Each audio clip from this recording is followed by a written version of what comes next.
The rain fell in cold, unforgiving sheets, turning the city streets into a slick mirror of indifferent lights. It was a waterlogged world of hurried footsteps and bowed umbrellas, a world that had no space for a boy like Leo. He stood tucked in the shallow alcove of a shuttered tailor shop, his thin jacket a useless defense against the bone-deep chill that had become his constant companion. Across the way, a café glowed with a warm, buttery light, a world sealed behind glass, fragrant with coffee and life. He watched the people inside, their faces animated in conversation, their hands wrapped around warm mugs. They lived in a different universe, one of comfort and connection. For Leo, who had aged out of the state's care a month ago with nothing but a worn backpack and the clothes he wore, connection was a forgotten language. His entire existence was a study in silence and shadows, a slow fade into the background of a city that was too loud to hear his quiet desperation. He was not begging, not asking for anything. He was simply watching, a ghost at the feast, mesmerized by the simple, unattainable warmth. The hollow space in his chest was a familiar ache, a void carved out by years of being no one's son, no one's brother, no one's concern. He was a loose thread in the fabric of the world, easily snipped and discarded. The cold was more than just the rain, it was an internal frost, a numbness that had settled over his heart as a form of protection. To feel was to risk breaking, and he was already in too many pieces. Inside the bustling warmth of the daily grind, Elara Vance moved with a practiced, quiet efficiency that belied the storm within her. She refilled coffee cups, wiped down counters, and offered gentle smiles that rarely reached the frozen landscape of her eyes. This café was her sanctuary and her prison, a world she had built with her own hands to escape a much larger one. The hum of wealth that had whispered through her life since birth had become a deafening roar after her parents' accident 2 years ago, a cacophony of lawyers, trustees, and expectations. She had inherited everything. A corporate empire, a portfolio of properties that spanned the continent, and a silence in her sprawling penthouse so profound it felt like a physical weight. The fortune was a cold comfort, a monument to everything she had lost. So she had fled.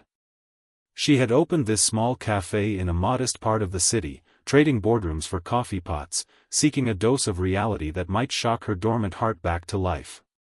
But the numbness persisted. She saw the petty cruelties of customers complaining about the foam on their latte and the easy indifference of people wrapped up in their own small dramas. It all felt like a pantomime of connection, as hollow as her own life. Her gaze drifted to the window, past the laughing couple at table 3, past the student hunched over his laptop. And then she saw him. A boy, barely a man, standing in the rain. He wasn't looking for a handout. His focus was too intent, his stillness too profound. He was simply observing, his posture a study in quiet resignation. There was a dignity in the way he held himself against the onslaught of the storm, a flicker of something in his shadowed face that cut through her own icy detachment. It was a resilience she recognized, a strength she herself had long since abandoned. For a moment, the café, the customers, the scent of espresso, it all faded away. There was only the boy and the cold and the pane of glass between them, a barrier that suddenly felt symbolic of her entire life. A fragile wall separating her from the raw, unfiltered truth of the world. Something cracked inside her. A fissure in the ice that had encased her heart for 2 long years. She turned from the counter, her movements suddenly decisive. She walked into the small back office, room spartan and functional, a world away from the mahogany and leather of her other life. From a locked drawer in her simple metal desk, she removed a plain white envelope. Her hand trembled slightly as she tucked a few crisp bills inside, enough for a warm meal, a safe room for the night. But that was not all. With it, she placed a small, ornate brass key. It was old, belonging to a past she rarely revisited. Finally, she scribbled a few words on a napkin and tucked it inside as well. She took a deep breath, the air feeling strangely thin, charged with a significance she could not yet name. Her manager, a sharp-eyed woman named Carol, watched her with a skeptical frown. You're not supposed to engage with the vagrants, Ilara. It's bad for business. Ilara didn't answer. She pulled on her coat, the envelope clutched in her hand like a talisman. She walked to the front door, the bell chiming softly as she stepped out into the biting wind and relentless downpour. Leo didn't notice her approach at first. He was lost in a memory, a fleeting image of a foster mother who had once baked cookies that smelled like the inside of the café. The memory was a ghost of warmth, quickly extinguished by the cold reality of the rain. Then, a figure stood before him. She was not much older than him, her face pale in the dim light, her eyes holding a depth of sorrow that he recognized as a kindred spirit to his own. She said nothing, simply extended her hand. In her palm was a small, white envelope. He looked from the envelope to her face, a question forming in his eyes. "This is for you," she said, her voice soft but clear, a quiet note in the symphony of the storm. She pressed the envelope into his cold, numb hand. Her fingers were warm. The brief contact sent a jolt through him, a spark of heat against his frozen skin. "Don't lose hope." And then, as quickly as she had appeared, she was gone, retreating back into the golden light of the café, leaving him standing in the rain with the weight of her mysterious kindness in his hand. He stared at the envelope, the paper already softening from the dampness. It felt heavier than it should. For a long moment, he was frozen, not by the cold, but by the sheer, unadulterated shock of the gesture. In a world that had made a point of looking through him, one person had seen him. He stumbled back into the relative dryness of the alcove, his fingers fumbling with the seal. Inside, he found the money. It was more than he had held in his entire life. Enough to change everything, at least for a week. It was a lifeline, a breath of air when he was drowning. But beneath the bills was something else. A key. It was heavy, made of brass, with an intricate, floral design on its head. It looked like something from another century. And the napkin. He unfolded it carefully. The handwriting was elegant, a series of delicate loops and sharp angles. It said only 5 words. "Everyone deserves a door to open." He read the words again and again, the rain and the cold and the hunger momentarily forgotten. It wasn't charity. It was a riddle. A challenge. A promise. A deep, shuddering breath escaped his lips, a mixture of relief and confusion. The warmth of her hand still lingered on his, a phantom sensation that fought back the encroaching chill. For the first time in a very long time, he felt something other than empty. He felt a flicker of curiosity. He felt a spark of hope. Back inside the café, Ilara watched him from the window, her heart hammering against her ribs. She saw the moment he found the key, the way he stilled, his head bent over the note. Carol appeared at her elbow again, her arms crossed. "Giving away money now? I hope you know what you're doing." "I'm trying to," Ilara whispered, more to herself than to her manager. She was trying to do something that felt real. For 2 years, her life had been a series of transactions, of signatures on documents worth millions, none of which had made her feel anything at all. The simple act of giving that envelope to the boy in the rain, however, had sent a tremor through her soul. It was a feeling so foreign and so potent that it frightened her. She had put the key in the envelope on a sudden, inexplicable impulse. It was the key to a safety deposit box her father had kept, one she hadn't touched since his death. She didn't even know what was inside. In her grief, it had become a symbol of the past, a door she was too afraid to open. Giving it to the boy felt like a transference of burden, or perhaps, a transference of possibility. Maybe he could open a door she could not. Leo spent the money with a reverence that bordered on painful. He paid for a small, clean room in a modest boarding house. The feeling of a locked door behind him, of a dry bed waiting for him, was a luxury so profound it brought tears to his eyes. He bought a hot meal from a small diner, and the simple warmth of the soup spreading through his body felt like a resurrection. He bought new socks, a thick sweater, and a sturdy pair of shoes. With each purchase, he felt a layer of his old life sloughing away. The desperate, invisible boy was being replaced by someone else, someone who could walk down the street without shivering, someone who could meet the eyes of strangers. But even as his physical circumstances changed, his mind remained fixed on the woman from the cafe and her cryptic gift. The key became the center of his universe. He would hold it in his palm, the cool metal warming to his touch. The intricate design felt like a map he couldn't read. The note, which he had folded and placed in his new wallet, was a mantra. Everyone deserves a door to open. What door? And why had she chosen him to open it? He could have taken the money and vanished, and a part of him, the cynical, wounded part that had been forged in the harsh realities of the system, told him that was the smart thing to do. But a stronger, more insistent voice urged him back toward the glow of the cafe. It wasn't just about answers. It was about her. He needed to understand the sadness in her eyes. He needed to thank her. He needed to show her that her kindness had not been wasted.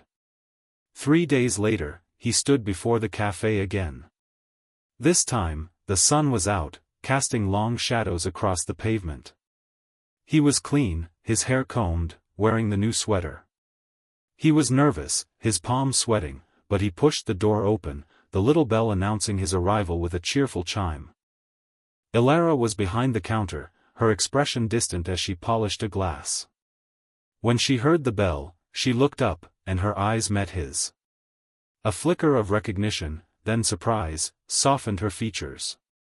The glass paused in its circular journey. He walked toward her, his heart a frantic drum against his ribs. He stopped at the counter, the polished wood a barrier between them. "Hi," he said, his voice quiet. I wanted to thank you." "You're welcome," she replied, her voice just as soft. She put the glass down. "I'm glad to see you're doing okay." "More than okay," he said earnestly. "You have no idea." He reached into his pocket and placed the brass key on the counter between them. It gleamed under the cafe's warm lights. "I don't understand this part, though." Ilara looked at the key, then back at him.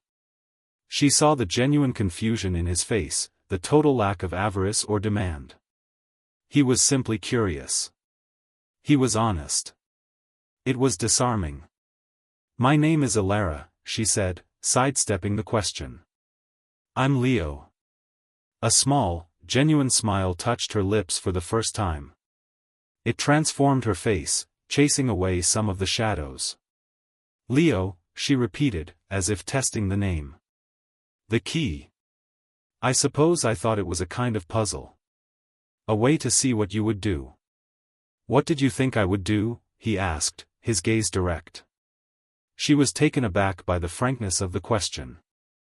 "I don't know," she admitted truthfully. "Most people would have just taken the money." "I almost did," he confessed. "But the note. It felt important. It felt like a responsibility." Responsibility. The word hung in the air between them. It was a word that had defined Ilara's life, a weight she had tried to shrug off. But hearing it from him, it sounded different. It sounded like purpose. An idea, reckless and sudden, formed in her mind. It was a deviation from her carefully constructed plan of anonymity, a risk that went against every instinct for self-preservation she had cultivated. "I need some help around here," she said, the word surprising even herself. "Washing dishes, clearing tables. It's not glamorous, but it's steady. If you're interested." Leo's eyes widened. A job. A chance to stand on his own 2 feet, to earn his own way. It was more than he could have ever hoped for. It was a door, and she was holding it open for him. "Yes," he said, the word coming out in a rush of gratitude. "Absolutely. Yes." And so, Leo's life began anew within the warm, fragrant walls of the daily grind. He worked with a fierce, quiet determination that impressed even the cynical Carol. He arrived early and stayed late. He scrubbed pots until they shone, mopped floors with meticulous care, and treated every task, no matter how menial, as if it were the most important job in the world. He never complained. He never asked for anything more than what was offered. His presence began to subtly change the atmosphere of the café. The other staff, initially wary, were won over by his gentle nature and unwavering work ethic. He had a stillness about him, a lack of pretense that made the daily dramas of spilled drinks and demanding customers seem trivial. For Ilara, he was a quiet revolution. She found herself manufacturing reasons to be in the kitchen with him, asking for his help with inventory, or simply lingering near the dish station after the lunch rush. In those stolen moments, they talked. Their conversations were tentative at first, two ships signaling to each other across a vast, dark ocean. He told her about his life, not with self-pity, but with a simple, factual honesty that was heartbreaking in its lack of bitterness. He spoke of the endless series of temporary homes, the feeling of being a ghost in other families' lives, and the profound loneliness of standing on the precipice of adulthood with no safety net below. He spoke of his dreams, small and fragile things, like one day having a library of books he had read, or learning how to play the guitar. In turn, Leo's quiet, non-judgmental presence created a safe harbor for Ilara. She found herself speaking of things she hadn't voiced to anyone. She told him about her parents, not as the corporate titans the world knew, but as the people who had taught her to love old movies and the smell of rain on hot asphalt. She spoke of the suffocating emptiness of their grand house, a place so full of memories it had become a mausoleum. She didn't speak of her wealth, casting her story in the simple, universal language of grief and loss. He listened. He didn't offer platitudes or easy solutions. He just listened, his eyes full of an empathy that felt more comforting than any words could be. He saw the wounded person beneath the capable café owner persona. He saw the sadness she tried so hard to hide, and he didn't flinch from it. He wasn't afraid of her broken pieces. One afternoon, during a lull, he found her staring out the window, the same lost expression on her face as the day she had first seen him. He quietly placed a steaming mug of tea on the counter beside her. "You look like you're a million miles away," he said softly. She turned to him, a faint, sad smile on her lips. "Sometimes I feel like I am," she looked at him, at his earnest, open face. "You never seem to lose your footing, Leo. Even after everything. How do you do it?" He considered the question seriously.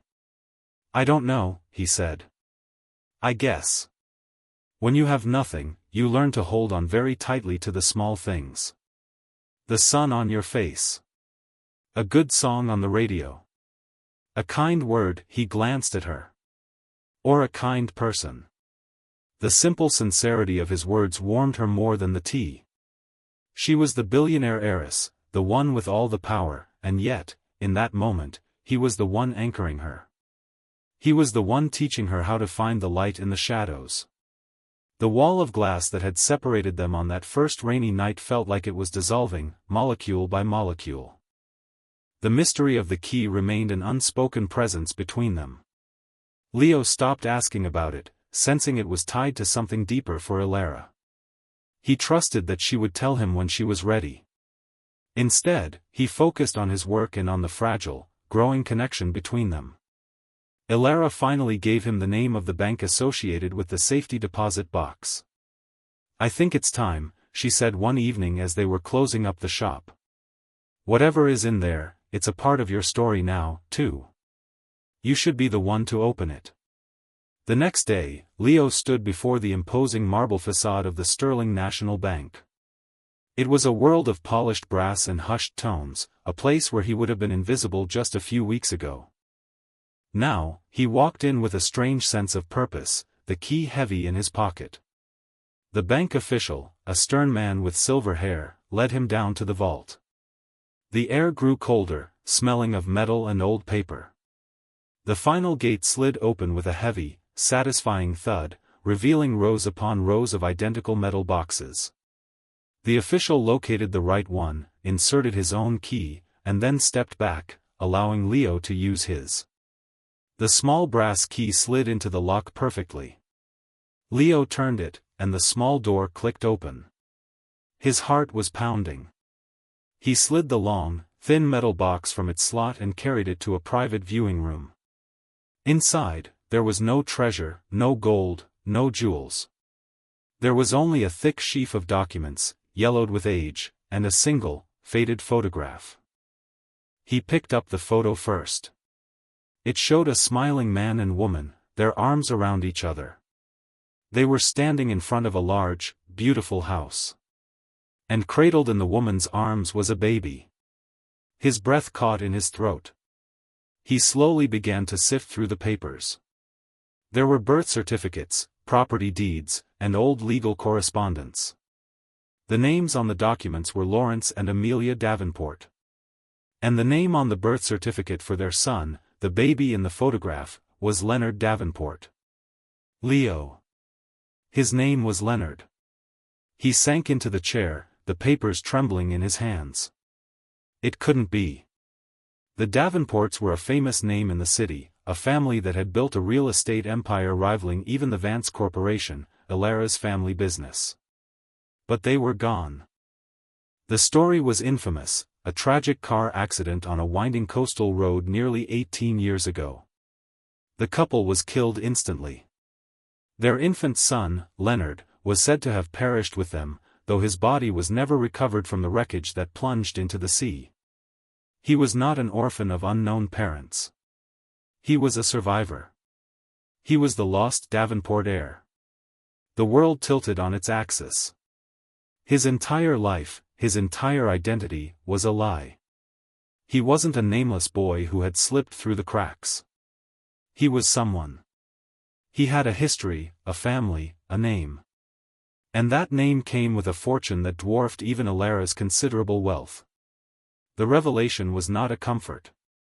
It was a cataclysm, a tidal wave of confusion and shock that threatened to pull him under.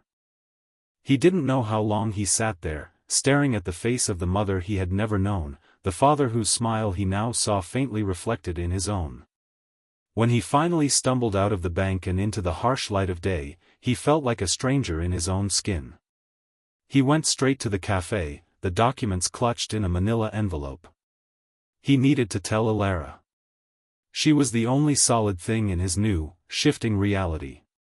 He found her in the back office, going over receipts. He laid the envelope on her desk without a word. She looked up at him, saw the shattered look in his eyes, and immediately knew. Her own heart began to pound with a slow, heavy dread. She opened the envelope and began to read. She saw the names, the photograph, the story piecing itself together. The Davenports. Her father's greatest rivals. Men who had been friends in their youth before business had turned them into bitter competitors. The silence in the small office was absolute. She looked at Leo, at this boy she had come to care for so deeply, and saw him through a new, terrifying lens. He was not just Leo the dishwasher, the kind soul who had reawakened her heart.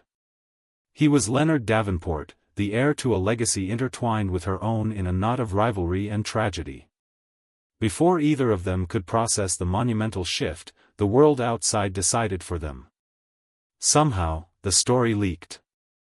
Perhaps it was the old bank official, or a clerk who recognized the name. Or perhaps it was a distant, greedy relative of the Davenports, one who had been watching the estate for years. Whatever the source, the result was instantaneous and brutal. The next morning, the headlines screamed. The ghost of Davenport, missing heir found working as dishwasher. Photos of Leo, grainy and intrusive, were plastered everywhere. And next to them, photos of Ilara. Vance heiress and rivals lost son, a Cinderella story or a corporate takeover? The media descended like vultures. Reporters camped outside the café, their cameras and microphones a ravenous wall. They followed Leo back to his boarding house. They ambushed Ilara outside her apartment.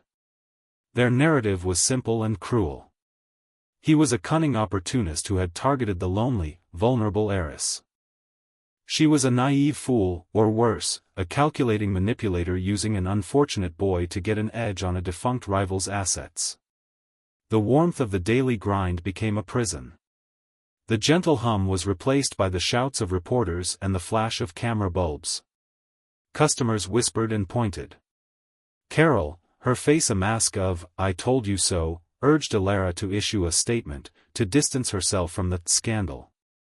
For Elara, the intrusion was a painful echo of the media frenzy that had followed her parents' death. It was a violation that scraped raw old wounds. But the pain was secondary to the fear she felt for Leo. She saw the terror in his eyes, the way he flinched from the cameras, the way he seemed to shrink back into the invisible boy he had once been. The world she had tried to escape had found her, and it was threatening to devour him. Leo was drowning.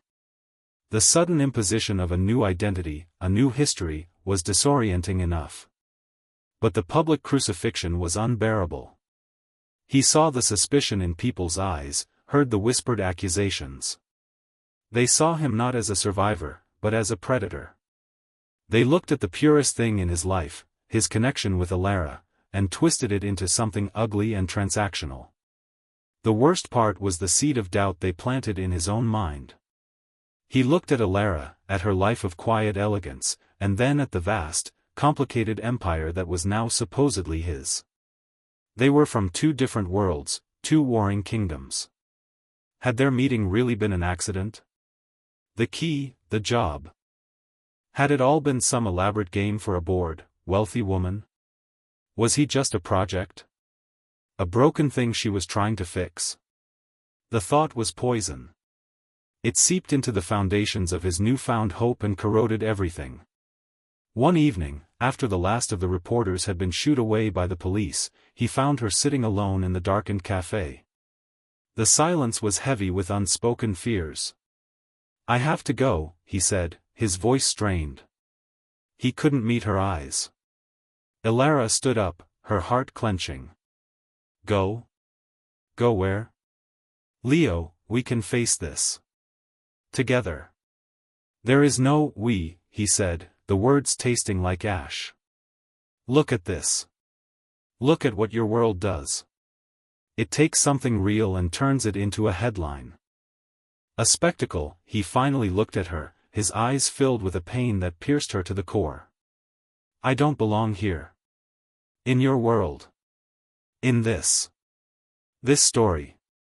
This has nothing to do with my world," she pleaded, taking a step toward him. "This has to do with you and me." "Doesn't it?" he shot back, a new bitterness in his tone. "The lost heir and the rival heiress. It's perfect.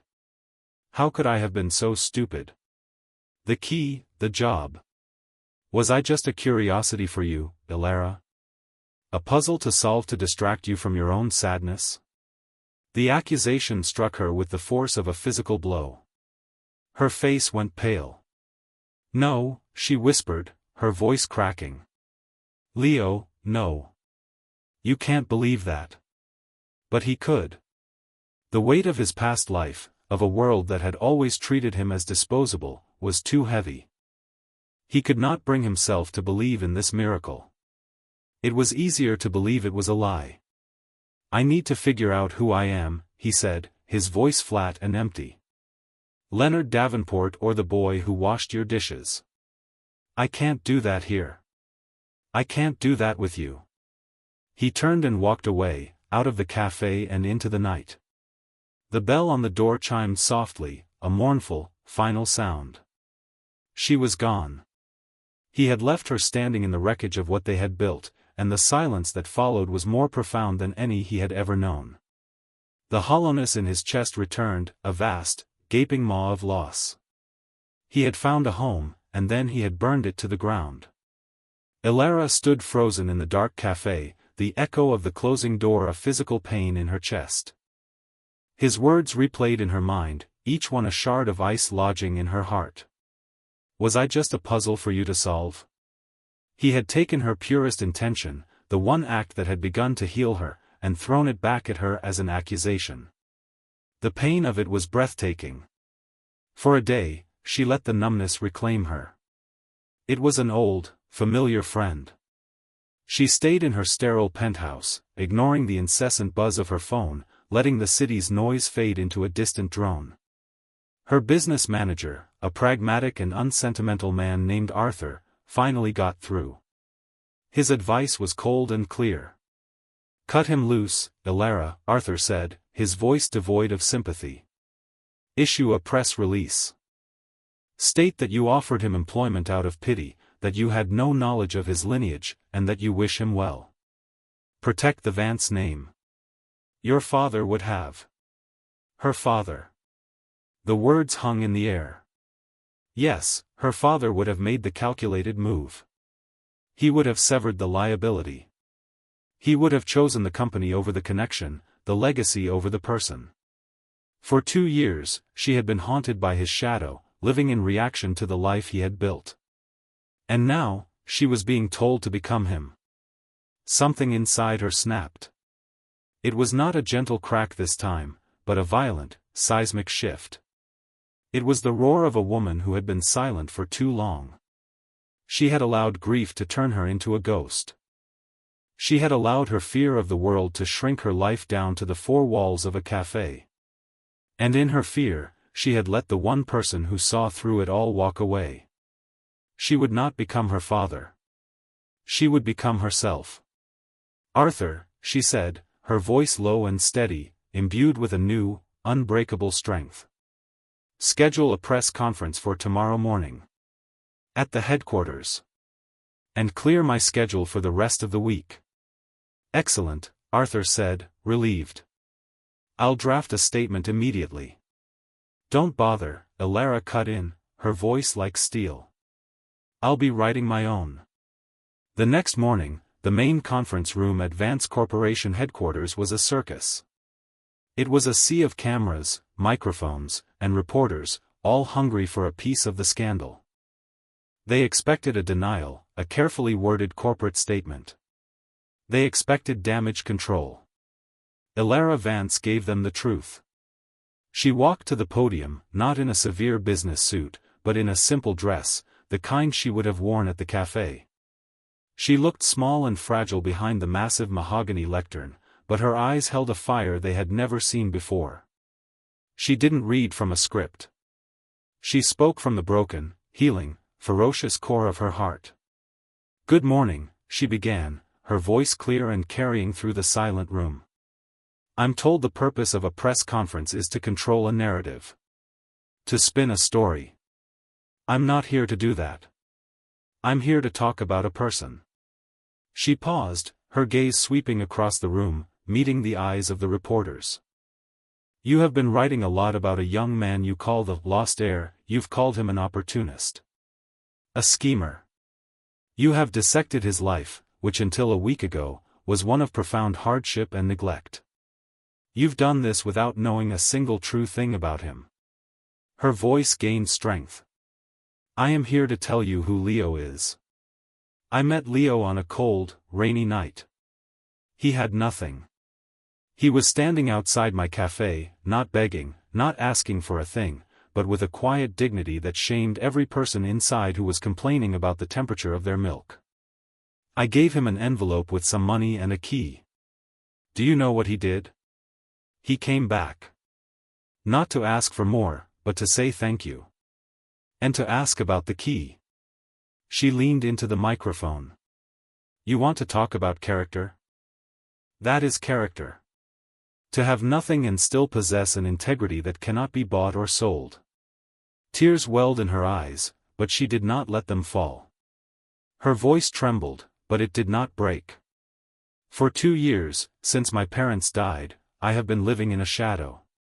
I was surrounded by wealth, by things, by people who wanted something from the Vance name. And my heart was completely and utterly empty. I was the one who was lost. Not him." She took a deep, shuddering breath. "Leo came into my life and he washed my dishes. And in doing so, he scrubbed away the grime that had collected on my soul. He taught me about resilience. He reminded me that kindness is a currency more valuable than any stock or bond. He did not see an heiress. He saw a sad woman who needed a friend. And he became 1 inch. His last question to me, she said, her voice dropping to a near whisper, was whether he was just a puzzle for me to solve. And I want to answer that now, for him, and for all of you. She looked directly into the main television camera, as if it were a window to his soul. No, Leo. You were never a puzzle. You were the answer. The answer to a question I was too afraid to ask. You woke me up. And in finding you, I finally found myself. The name Davenport or Vance doesn't matter. What matters is the goodness in your heart. You were never lost. You were just waiting to be seen. And I see you. She stepped back from the podium. That is all I have to say. She turned and walked out of the room, leaving behind a stunned, silent press corps. Leo was in a bus station on the edge of the city, a ticket to nowhere in his hand. He was running, though he didn't know where he was going. He just knew he had to escape the name, the fortune, the person he was supposed to be. The television in the waiting area was playing the news, and he glanced up, his attention caught by the Vance Corporation logo. And then he saw her. He stood, mesmerized, as he watched her speak. Every word was a hammer blow to the walls he had built around his heart. He heard her vulnerability, her fierce defense of him, her raw, painful honesty. He saw the truth in her tear-filled eyes, a truth so powerful it obliterated all his doubts, all his fears. You were the answer. The poison of suspicion drained out of him, replaced by a wave of shame and regret so profound it buckled his knees. He had accused her of the very thing the cruel world had. He had taken her miracle and called it a manipulation. He had broken her heart to protect his own, and in doing so, had broken his own beyond repair. The bus ticket fell from his hand, forgotten. He ran. He ran out of the station and onto the street, hailing a taxi with a frantic wave. The daily grind, he choked out, his voice thick with emotion. As fast as you can. The cafe was dark and empty when he arrived, the closed sign hanging in the window. He rattled the door, his heart sinking. Then, he saw a faint light in the back office. He banged on the glass, calling her name. Ilara. The light went on in the main cafe. She appeared from the back, her face pale, her eyes red-rimmed. She saw him and froze. Slowly, she walked to the door and unlocked it. He stumbled inside, the space that had been his home now feeling like a sacred, wounded place. They stood a few feet apart, the air thick with everything left unsaid. I saw you, he finally managed to say, his voice rough. On the news. Ilara, You don't have to say anything, she said softly, her own walls still half standing. Yes, I do, he insisted, taking a step closer. I was a coward. I was so scared of being hurt again, of being a disappointment, that I hurt you. I said the worst thing I could have possibly said. And I am so sorry. Tears streamed freely down his face now. When you found me, I was less than nothing. I was invisible. You saw me. You gave me a chance, you gave me a job, you gave me a home. And I threw it all away because I couldn't believe something that good could be real. She closed the distance between them, her hand coming up to gently cup his cheek. It is real, she whispered, her own tears beginning to fall. You and me. It's the realest thing in my life. I thought I was just a puzzle, he repeated her own words back to her, his voice breaking. And I was a ghost, she replied, her thumb stroking his skin. Maybe we were two broken pieces that just happened to fit. He leaned into her touch, a great, shuddering sob escaping him. It was a release of a lifetime of pain, of loneliness, of fear. She wrapped her arms around him, holding him tightly as he cried. And in her embrace, he did not feel like the lost heir or the poor orphan. He just felt like Leo. And he was home. 1 year later, the sign above the door still read, "The Daily Grind," but the space had changed. Half of it was still a bustling, warm café, but the other half, visible through a wide glass archway, was a bright, modern office space. The sign on that door read, "The Davenport and Vance Foundation, the Open Door Project." Inside, young men and women, all recent graduates of the foster care system, worked on laptops, spoke with mentors, and planned their futures. It was a place of purpose, a stepping stone, a safety net woven from two legacies that had once been rivals. Leo stood by the coffee machine, pouring 2 mugs. He was no longer the haunted boy who had stood in the rain. He wore his name and his history with a quiet confidence, but he had never lost the gentle humility that was his core. He had navigated the treacherous waters of his inheritance with Elara by his side, not as a tycoon, but as a philanthropist. Elara came up behind him, wrapping her arms around his waist and resting her head on his back. She had found her purpose not in running a corporation, but in building this. She had merged her father's business acumen with her own compassionate heart. "The new group of interns seems promising," she said, her voice content. "They're scared," Leo said, turning in her arms to face her. "But they're resilient. They just need a door," he smiled, a genuine, easy smile that reached his eyes. He handed her a mug, and their fingers brushed. The simple touch was still electric, a constant reminder of the spark that had ignited in the middle of a storm. They stood together, watching the life and energy of the foundation they had built. The noise was no longer the hum of sterile wealth or the roar of a scandal, but the warm, vibrant sound of hope being forged into reality. "I love you, Leonard Davenport," she whispered, leaning her head on his shoulder. "I love you, Elara Vance," he replied, kissing the top of her head. They had found each other in the darkness, 2 lonely souls from opposite ends of the universe. He had been a boy with nothing but his dignity, and she had been a woman with everything but a reason to live. Together, they had dismantled the walls of grief and wealth, of past tragedies and rivalries, and built a new world. It was a world founded on a simple, revolutionary act of kindness, a world where every lost soul deserved a door to open, and a hand to hold as they walked through it. The cold was gone, replaced by a warmth that was real, lasting, and shared.